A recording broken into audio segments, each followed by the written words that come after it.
The word salvation. A turning. I'm not talking about cheap salvation. I'm not talking about the one that Jude talked about. That men came in. What were they doing? He was contending for the faith. The early church was kind of fading out in its glory. He said that when I thought of preaching to you, telling you about the common salvation, it was more needful for me to write unto you that we ought to contend for the faith. For certain men has crept in, unawares, with subtleties, selling their merchandise, turning the grace of God into lasciviousness. Titus said of the grace of God that God sent, teaching men and women what to do, to change. We don't just add Christ to an already sinful life and we continue living the same old way that we live. Salvation is much more than that.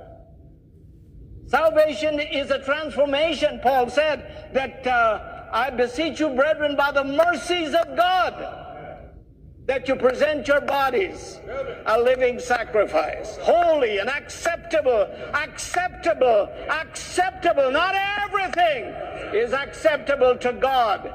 There are things that are unacceptable to God. But here he's saying acceptable. And don't be conformed, but be you transformed.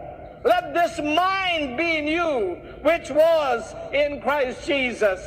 A transformed mind, a life that is changed. A woman that came to Jesus was a Syrophoenician woman, and there she was with her need.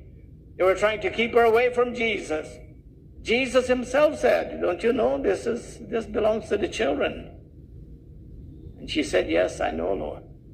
I know I'm a goy. I know that I'm a dog.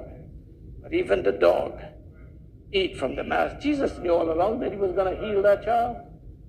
But it was a test of her faith.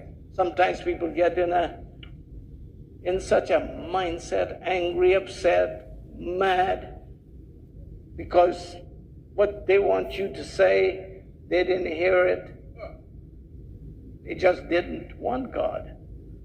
Here, Paul is saying, transform. Don't be conformed. Don't fit into this world. This world, Paul writing to Timothy, he said, in the last days, perilous time shall come.